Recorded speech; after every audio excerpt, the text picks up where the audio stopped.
What is the most illegal thing you have ever gotten away with? My buddy Jay got caught speeding, and instead of pulling over, he decided to behave like he was in a Fast and Furious movie. In high school, we had this tight-knit clique of friends. Everyone in our group was absolute best friends. Ride or die type of guys. We hung out all the time, shared stories of the girls we had been with, got drunk together, and so on. One night one of our buddies Jay hits us up in our group chat saying he had just bought a new car with the help of his parents and asked if we all wanted to cruise. A lot of our buddies opted out as it was finals week. I said, yeah man, let's do it. My buddy D also said that he was in. Lo and behold, Jay arrives in a very nice, very fast car, and I hop in as we head off to pick up D. We pick up D around 11 that night and spend some time doing our typical activities, chiefing, drinking, cruising around town revving his car, racing people from red lights, and flirting with every hot girl we came across. Now because this car was a two-seater we had put D in the trunk, he could still see everything just fine as the trunk was not separate from the main portion of the vehicle. We were having fun screeching to stops, drifting corners, and slamming him around back there. After a few hours, we get bored. We start cruising down a highway to head to a suburb of our town just to see what's going on there.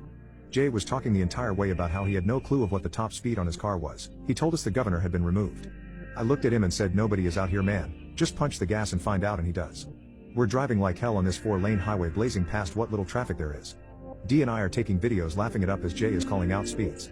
130. 135. 140. Right as he said 140 I turned my camera to focus on a sign because they went by so fast and I wanted to show everyone how fast we were going. Right underneath that sign, to my horror, was a police officer clocking traffic. We absolutely blow by him.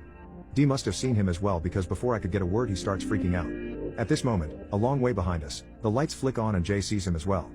Jay starts panicking as I try to stay calm and dictate the situation to him. At this point, we were pushing 150. Jay is freaking out screaming, dude, what do I do? What do I do? In all of my infinite wisdom, I yell out, keep your foot on that gas until we hit a back road turn off. This was it, we were truly running from the cops. We had done it before but never alone. It was always house parties that had been busted, you know, the kind where 3 cops walk in and 50 drunk kids run in every direction. This was far from that. We were a target rather than a busted up party. Jay yells out for one of us to hook up the police scanner to his aux cord. D jumps onto his app as I was already on my Maps app giving Jay directions. Immediately through the stereo we hear, all available units respond, I am in pursuit of a vehicle moving at a very high rate of speed. At that moment my heart sank even further. This was really happening. I tell Jay to start slowing down as there was a turnoff ahead of us that led to a winding mess of country roads. We must have torn half of the tread off of his tires around that right-hand turn at 45. I inform him that this road runs straight for a mile or so and then ends in a T-type turn.